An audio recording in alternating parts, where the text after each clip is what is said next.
Olá a todos, bem-vindos a mais um episódio do Projeto 230. Estamos aqui outra vez na Sala de Comissões número 7 da Comissão dos Negócios Estrangeiros com a deputada Susana Correia do Partido Socialista. Muito bem-vinda. Obrigada, muito boa tarde. Eu agradeço o convite e o projeto, felicito já, até porque já percebi que o fundamento e o objetivo deste projeto é aproximar os cidadãos e como eu tenho, ainda há pouquinho tive a oportunidade de dizer, mais do que aproximar dos cidadãos, nós próprios conseguimos ficar mais próximos uns dos outros por visualizar estas entrevistas. Portanto, parabéns e continuação de um ótimo trabalho neste projeto. Muito obrigado e começamos exatamente pelo início, pelo seu nascimento. Nasceu no Dia de Portugal, no ano da Constituição, em Santa Maria da Feira. Com estes anos todos, e estamos prestes a celebrar o 25 de Abril, o que é que a democracia melhorou mais na sua terra e em Portugal em geral? Nasci em 76 e nasci na casa da minha avó. Mais tarde vim a trabalhar num hospital e percebi a diferença das conquistas, por exemplo, na saúde. Ouvir a história da minha mãe, como é que eu nasci, não é? Chamar a vizinha e a parteira para ajudar ao parto, depois o mês da canja de galinha e as conquistas que foram, por exemplo, na área da saúde, como é que uma mulher, como é que a família agora tem a possibilidade de ter um nascimento digno, diferente, com o pai a acompanhar, com todos os cuidados antes do nascimento, depois do nascimento, todo o acompanhamento que é feito à criança nascida. Portanto, isto para mim é uma grande conquista. É também, e tem sido uma grande conquista, as mulheres, a própria autonomia, a forma como nós fomos caminhando na política, na educação, na sociedade. A minha avó e a minha mãe eram mulheres que, para além de serem responsáveis pelos filhos e pela lida da casa e pela atividade doméstica, eu já assumi um papel diferente, mais fora de casa, mais lutando por aquilo em que eu acreditava, que eu estava, mais partilhando o papel de tarefas domésticas com os outros elementos do agregado familiar. Portanto, eu acho que isto faz tudo parte deste caminho que nós fomos fazendo de conquistas da autonomia da mulher e mesmo de todos os direitos que foram sendo adquiridos. Eu lembro-me, por exemplo, que eu nunca tive, depois da escola, nunca tive apoio em aulas extra, em atividades depois da escola, a música, a dança, e eu neste momento, felizmente, tenho a oportunidade de os meus filhos poderem estar numa escola que lhes dão esses serviços, para além do período letivo, terem a dança, terem a parte artística. Há aqui uma série de conquistas que para mim são democracia a funcionar. E durante a sua infância e o seu crescimento ajudava também no café de família e também pertenceu ou integrou um grupo musical. O que é que marcou também mais nesse crescimento? Há aqui um fator que marca muito o meu crescimento, que tem a ver com a liberdade de poder andar na rua. Eu fui criada em casa dos meus avós, porque os meus pais assumiram um negócio da restauração, é um negócio que prende bastante o horário do agregado familiar, então eu muitas vezes só estava com os meus pais ao fim de semana, porque durante a semana eu tinha que ir para a escola e regressava da escola para a casa da minha avó. Como a minha avó permanecia em casa porque só tratava da casa e dos campos, a verdade é que eu ali tinha mais liberdade, andava na rua e com os vizinhos e as brincadeiras eram feitas na rua. Portanto, eu fui crescendo aqui com alguma liberdade, sem preocupações de maior de segurança ou de me manter em casa fechada ou agarrada a jogos ou redes sociais. Não, muito mais uma infância muito no campo, muito com os vizinhos. Depois fui crescendo e tive que mudar na escola primária, na 4ª classe, mudei nas freguesias vizinhas, saí da freguesia Travanca e fui para Espargo, porque depois a minha avó começou a ter outro tipo de dificuldades e eu não poderia permanecer por ali, então como eu também já era mais crescidinha, pude ir para a Aveira junto dos meus pais, fazer a 4ª classe já no café, restaurante, portanto já foi uma infância muito partilhada entre a escola e a tarefa de ajudar os meus pais. Eu lembro-me que no meu 5º e 6º ano, por exemplo, uma hora livre, eu sabia que tinha que regressar a casa para ajudar no restaurante, ou porque ainda vinha ajudar a arrumar a cozinha ou a servir no balcão para a minha mãe ficar libertada para essas tarefas. Portanto, fui sempre muito presente no apoio à atividade dos meus pais e sempre senti muito, para além de querer brincar e estar com os amigos, mas sentia a responsabilidade de regressar a casa para ajudar. Porque os meus pais, que aquele restaurante era o projeto da vida deles.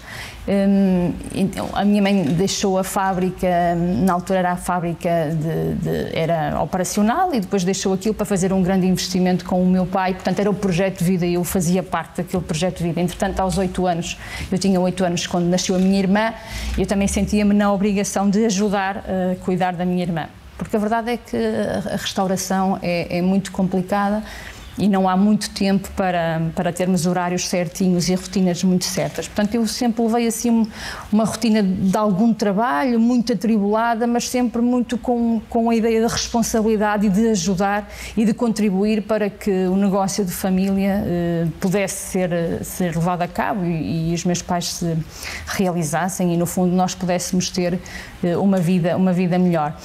Depois surgiu um vizinho nosso que criou um grupo musical e eu gostava muito de dança e gostava muito de música, e aos meus 12 anos meu pai deixou-me ir aprender música, mas eu tinha que ir sozinha, não tinha quem me levasse, nem quem me fosse buscar, nem tinha transportes, portanto eu pegava na bicicleta e ia para a freguesia vizinha a aprender música à hora que tinha que ir e à hora que tinha que regressar eu regressava. Então depois eu fiz parte daquele grupo musical de vizinhos e começamos a ter muito sucesso, o sucesso quanto basta dentro daqueles grupos musicais que fazem as festas das aldeias, a música popular portuguesa, e começamos na nossa freguesia, depois no nosso concelho, depois começamos a correr o distrito, depois começámos a ir chegámos a ir a distritos e a sair, por exemplo, de casa à sexta-feira e regressar só à terça, e começamos a ter uma atividade muito intensa ao nível do grupo musical. Isto foi muito bom, por um lado, mas ao mesmo tempo, este período foi entre os meus 14 e 19 anos, acabei por me afastar um bocadinho dos meus amigos, daqueles fins de semana que poderíamos estar com outro tipo de atividades, porque nós tínhamos que ir com o grupo musical. Portanto, nós éramos Santa Maria da Feira, mas íamos para Viseu, íamos para São Pedro do Sul, íamos para Aroca, para Figueiró dos Vinhos, portanto nós corríamos os arraiais de festa no verão.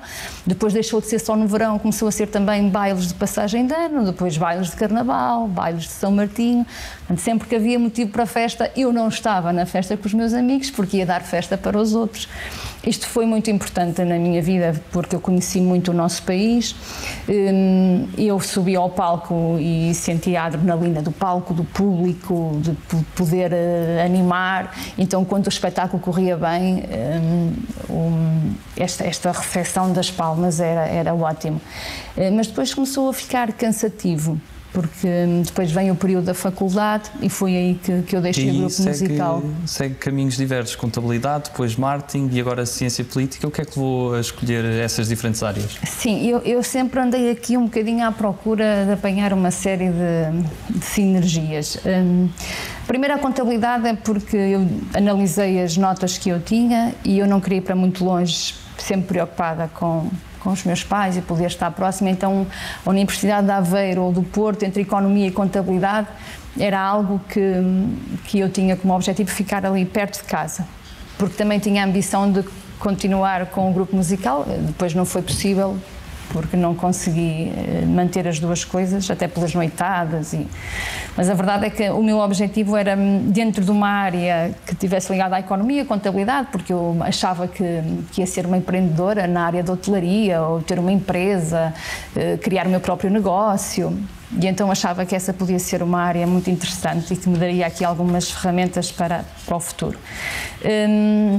A verdade é que depois eu estava a estudar contabilidade e na nossa freguesia houve a necessidade de termos alguém na secretaria E o presidente de junta, na altura, era muito amigo dos meus pais e perguntou-me se eu não queria, nas férias, ir ajudá-lo na secretaria da junta de freguesia e da empresa. E eu aceitei o desafio, até para sair um bocadinho do restaurante e começar a entrar noutras áreas, poder largar-me um bocadinho daquele objetivo quase diário, de manhã à noite estar no restaurante, poder ter outros contactos.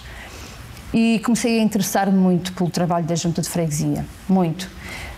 Depois o presidente de junta começou a sentir alguma confiança no meu trabalho e começou-se a afastar um bocadinho da junta de freguesia e eu comecei a ficar mais sozinha na junta de freguesia. Portanto, quando era aqueles dias de atendimento do executivo, as pessoas, os cidadãos chegavam para falar com o senhor presidente de junta, ele raramente não estava, mas eles já diziam: mas tu estás aqui, eu falo contigo, eu sei que vais falar com ele. Depois inverteu-se o papel, portanto, já não iam ter com o presidente de junta, já achavam que se falassem comigo ia ser muito mais fácil de eu conseguir ajudar à resolução do problema. E então, pelo presidente de junta, fui convidada a incluir as listas no mandato seguinte como secretária da junta de freguesia, portanto, eu era o número 2. Tinha 20 anos na altura e aceitei integrar o executivo, ganhamos as eleições e eu fiz um mandato enquanto secretária da junta, mas eu já era como que uma vice-presidente porque ele ausentava-se muito do executivo por questões profissionais, mas eu estava sempre lá. Eu interiorizei que tinha mesmo a obrigação e a responsabilidade de estar lá. Sempre levei as minhas funções muito a sério, fosse onde fosse na escola, fosse na família, fosse enquanto irmã, enquanto colega e na junta de freguesia também. Sempre o meu papel, sempre eu levei muito a sério, muita responsabilidade. Às vezes até dizem que é demais e que preciso de libertar-me um bocadinho, mas levei aquele papel muito a sério. A verdade é que fiz um mandato enquanto secretária e de tal forma que o Partido Socialista se apercebeu que podia haver ali a possibilidade de uma candidatura à presidência da junta de freguesia e num dia, num jantar lá no restaurante dos meus pais, chamaram-me ao lado e convidaram-me para se eu queria ser candidata à junta de freguesia de Espargo, do Concelho de Santa Maria da Feira. E eu fiquei assim, mas eu tenho 24 anos, deixe-me pensar um bocadinho. A verdade é que eu falei, talvez a pessoa com quem eu pedi logo a opinião foi ao meu pai, que achou aquilo assustador, achava que era brincadeira, que não podia ser. Sim, mas tu é que sabes, não é? E então eu aceitei, disse, não, vamos lá. Portanto, eu já fiz quase um mandato enquanto secretária, sempre aqui a segurar as pontas, portanto, vamos lá ao desafio, eu não vou virar as costas e aceitei ser candidata à junta de freguesia. Com 24 anos, a oposição usou isso como arma de arremesso na campanha eleitoral, porque eu estava a concorrer contra um empresário da terra, do sexo masculino, que também era importante na altura, isso também fazia toda a diferença. Uma jovem, uma miúda, o que é que ela percebe disto? Vem para aqui a miúda com 24 anos, presidente de junta. Pronto, a verdade é que ganhamos as eleições, arranjei uma equipa muito forte e fiz um mandato, 2 mandatos, 3 mandatos, até à limitação de mandatos. E depois eu queria fazer a licenciatura, fiz à noite em marketing, porque queria aperfeiçoar a mensagem. Queria criar uma marca na freguesia, queria vender uma marca, queria associar o marketing à política e criar uma imagem muito importante na freguesia. Daí o marketing. A ciência política agora é porque, efetivamente, as coisas foram fazendo este caminho, nunca mais deixei a política, os órgãos políticos, o partido e queria fazer um mestrado e achei que ciência política poderia ser primeiro um desafio e depois a resposta para muitas questões que ao longo dos tempos foram surgindo e que eu sempre fiquei um bocadinho afastada delas, porque nunca tive ou muito tempo ou até a oportunidade para explorar melhor. Penso que agora poderei ter, por um lado, a necessidade, no fundo, de perceber melhor estas dinâmicas e estar mais por dentro delas, e ao fazer um mestrado penso que a ciência política ou as políticas públicas, andei aqui assim um bocadinho, poderiam ser uma grande saída, portanto estou neste momento a fazer um mestrado em ciência política. Desempenhou também funções a nível do município e agora também a nível do Poder Central ou Nacional, aqui na Assembleia da República. Reparei que o PSD, a nível de autárquicas, ganha sempre em Santa Maria da Feira, mas o mesmo não acontece nas legislativas e varia entre PSD e PS. Sendo que os cidadãos continuam a notar as diferenças do que é o poder autárquico, o que é o poder nacional, as diferentes listas, há uma mentalidade diferente nas duas eleições? Sim, eu sou uma apaixonada pelo poder local. Eu penso que, para quem gosta de política, da causa pública, se há local onde podem ver o fruto do seu trabalho, é no poder local. Em Santa Maria da Feira, efetivamente, o Partido Socialista nunca foi poder. A verdade é que as pessoas identificam a candidatura ou com a pessoa, ou com um projeto, ou mesmo com as obras que vão se desenvolvendo e vão desenvolvendo a terra, e acabam por se conformar ou aceitar o estado de coisas. Santa Maria da Feira tem tido um percurso sempre levado a cabo pelo PSD. É claro que nós achamos que, se fôssemos poder nesta altura, muitas das situações que nós achamos que estão mesmo mal e estão por resolver, já teríamos tido uma visão diferente para aqueles problemas, mas eu acredito que as pessoas vão perceber que havendo a vontade e havendo novos projetos, também é preciso esta mudança de visão para a terra. E, independentemente do partido político, havendo uma equipa e um candidato que conhece a sua terra e que tem vontade e interesse de fazer o melhor por ela e pelos cidadãos, as pessoas reconhecem e acabam por identificar isso. E o facto de termos aqui projetos e pessoas que podem fazer a diferença na vida de cada um, daí depois não termos o mesmo comportamento quando se trata das eleições legislativas, e no fundo eu acho que é isso que tem acontecido em Santa Maria da Feira. E a sua experiência profissional enquanto assistente técnica em ambiente hospitalar, qual foi o maior ensinamento que lhe trouxe para a sua atividade política também? O maior ensinamento que me trouxe tem a ver com as equipas, trabalhar com pessoas, os relacionamentos, a liderança.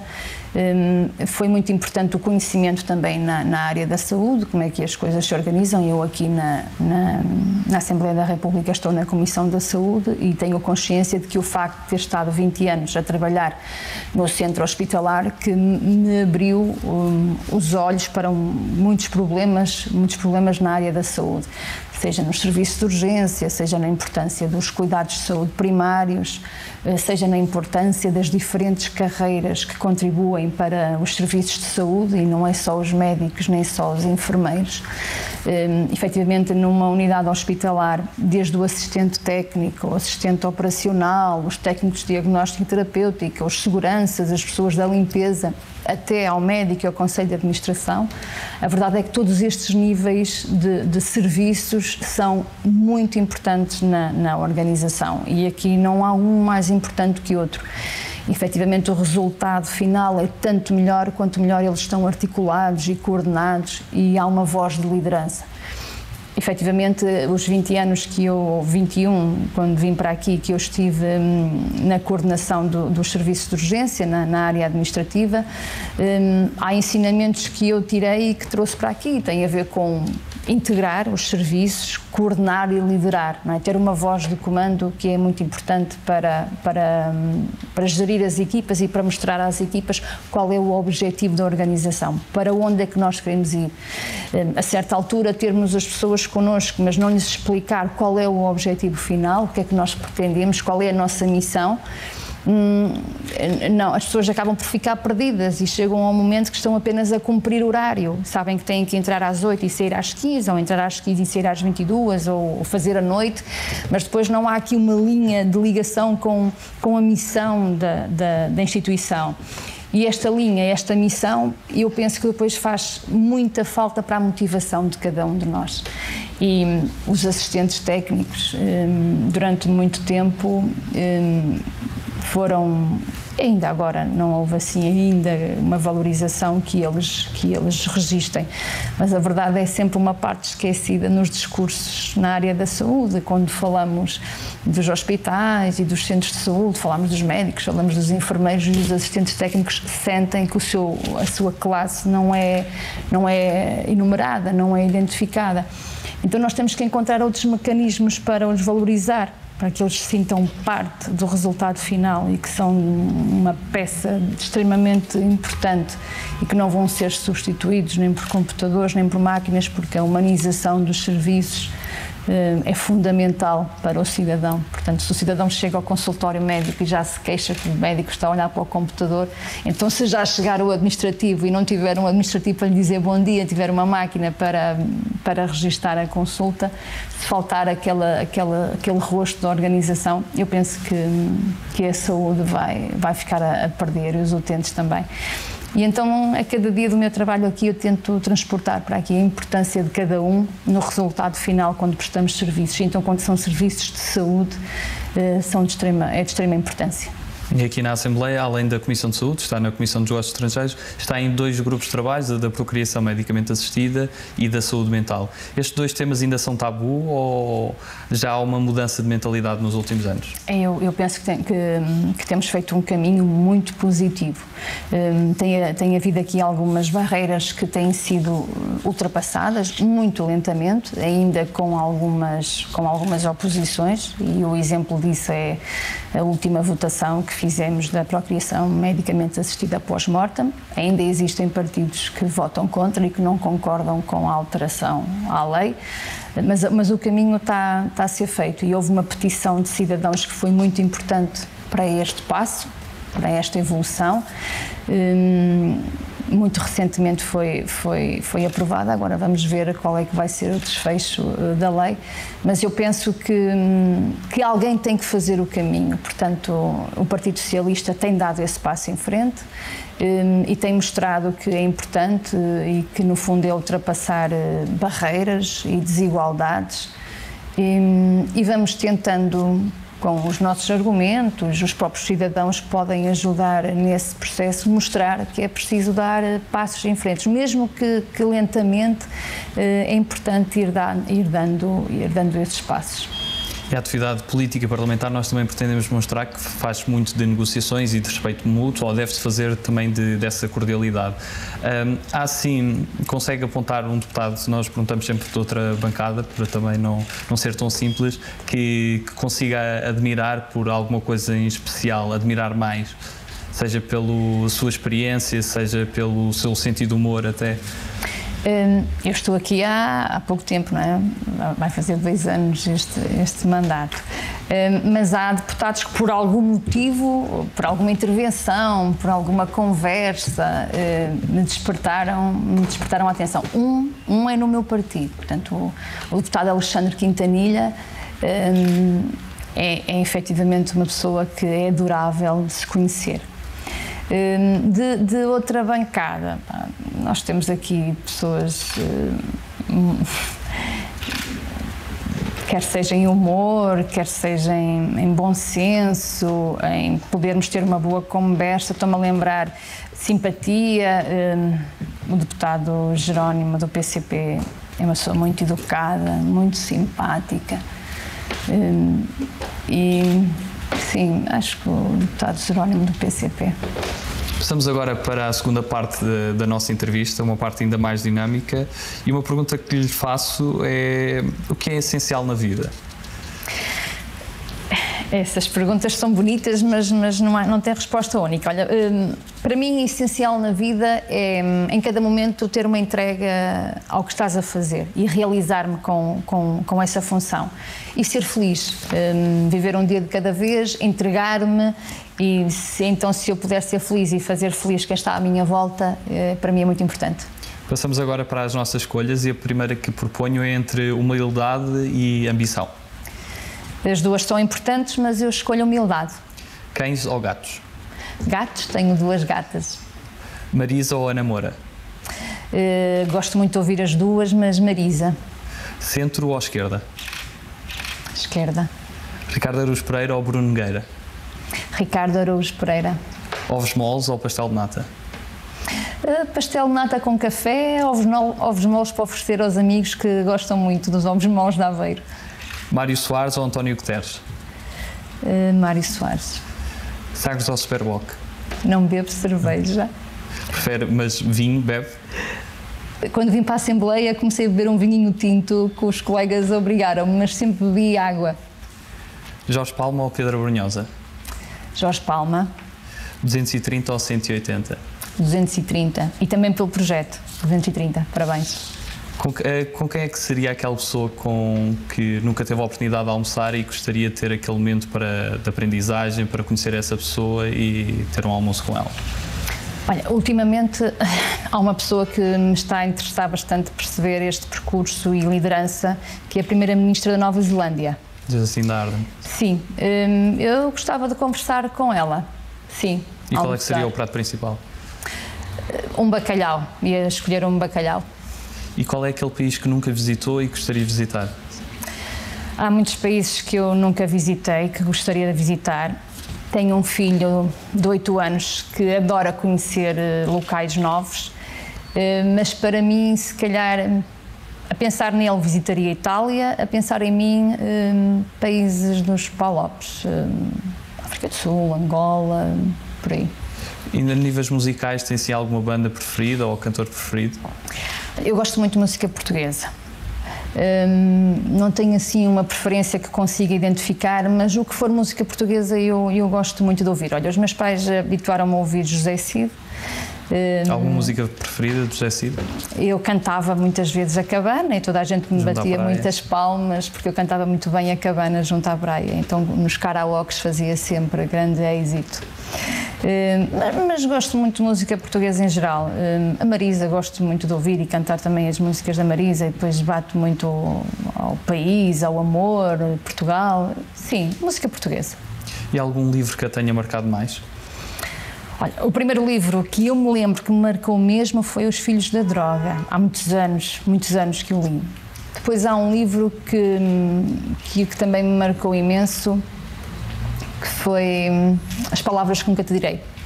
É daqueles livros que eu não conseguia deixar de ler para ir almoçar ou jantar, mas depois vi o filme e não gostei tanto quanto o livro. Mas sim, assim, agora ando a ler porque morrem as democracias, não é? Mas é porque faz parte, e estou a gostar muito do livro também, faz-nos pensar a cada momento o que nos está a acontecer e se nos está a acontecer aquilo, mas As Palavras que Nunca Te Direi, penso que é um livro que nos transporta para um bocadinho do sonho, sim. Não gostou desse filme, em versão filme, mas... Não gostei, tanto em versão filme, e gostei muito do livro. Eu sentia que ao ler estava a viver uma história que eu própria estava a tentar imaginá-la. E que filme é que sente que a inspira mais ou que marcou de alguma forma? Olha, há um filme que eu vi, não vai há muito tempo, vi com a minha família, que é O Rapaz que Descobriu o Vento.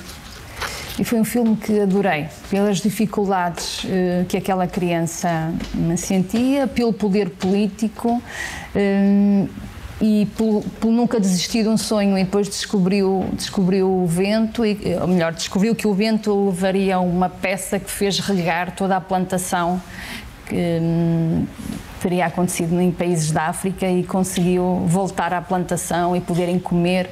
Portanto, O Rapaz que Descobriu o Vento, para mim, é um filme muito, muito bonito, que me diz muito sobre o sonho, sobre a força do trabalho e o conhecimento. Passamos agora a um conjunto de palavras soltas, e a primeira palavra que escolhi é feirense. Feirense, coração, sim. Militância. Militância, um dever, uma responsabilidade. Crianças. Adoro. E estamos aqui na Comissão de Negócios Estrangeiros, Sofagate, o último acontecimento que tem sido muito falado. Sofagate. Tenho dificuldade em arranjar assim uma frase, uma palavra para... Pode ser uma frase.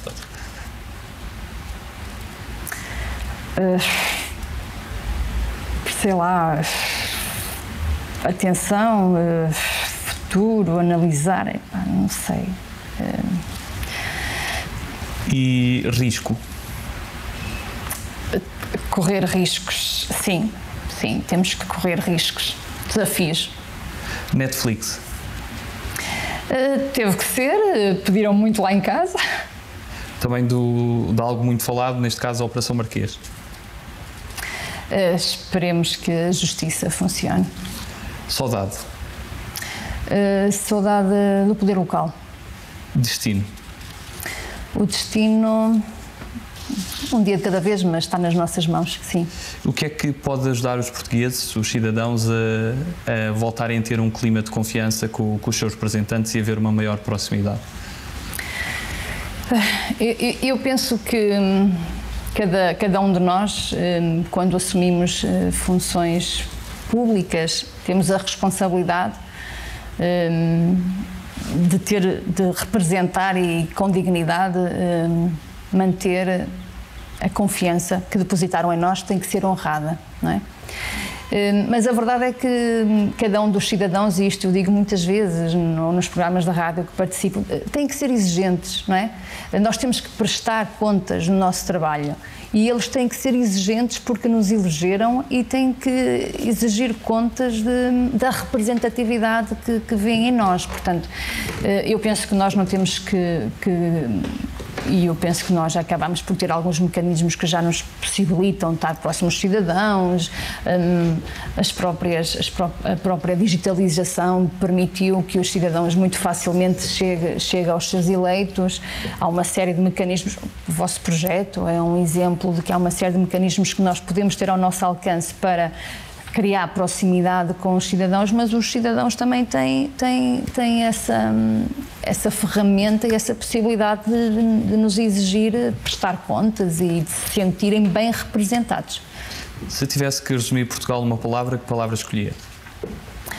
Portugal, esperança. E para terminar, que mensagem é que gostaria de deixar aos portugueses?